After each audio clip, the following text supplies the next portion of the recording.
He was one of the fiercest enemies of Islam, a man who once set out with a sword in his hand to end the life of the Prophet Muhammad ﷺ. But what happened on that journey shocked even him. A moment of truth, a few verses of the Holy Quran, turned the strongest proponent into one of Islam's greatest defenders.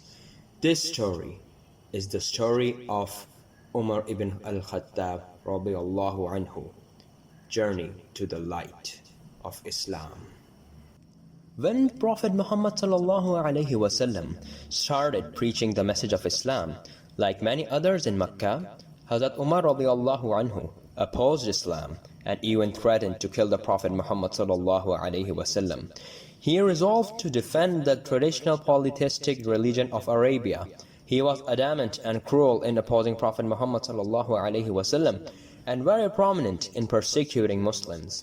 He decided to kill the Prophet Muhammad ﷺ. He firmly believed in the unity of Quraysh and saw the new faith of Islam as a cause of division and discord. He went on his way to murder the Prophet Muhammad ﷺ.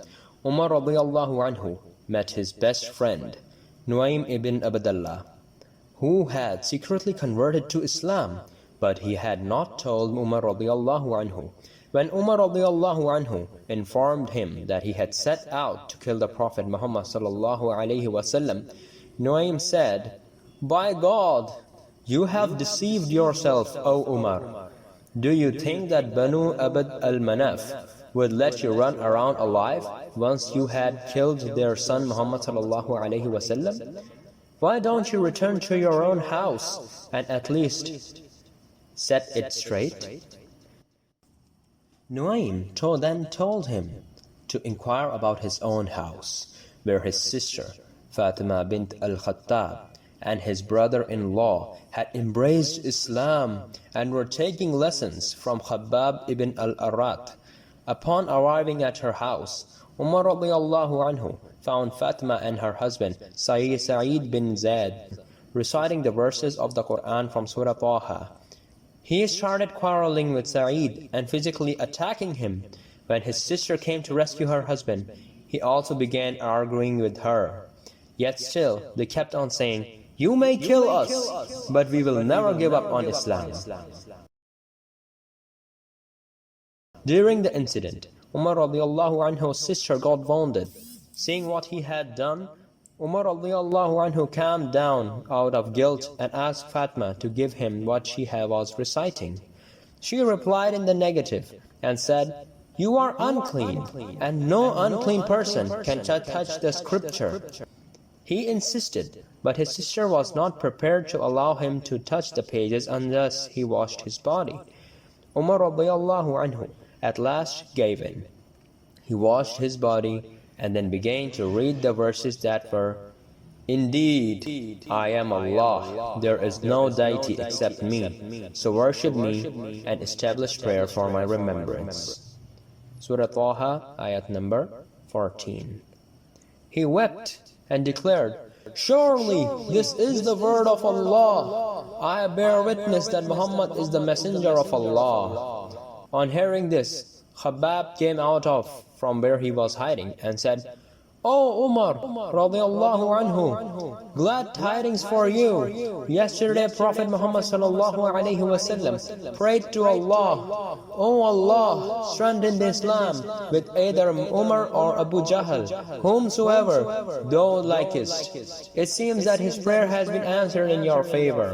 Umar radiyallahu anhu then went to Prophet Muhammad ﷺ with the same sword he intended to kill him and accepted Islam in front of him and his companions. Umar radiyallahu anhu was 39 years old when he embraced Islam. After his conversion to Islam, Umar radiyallahu anhu openly prayed at the Kaaba as the Quraysh chiefs Abu Jahl and Abu Sufyan reportedly watched in anger. This further helped the Muslims gain confidence in practicing Islam openly. At this stage, Umar radiyallahu anhu even challenged anyone who dared to stop the Muslims from praying, although no one dared to interfere with him.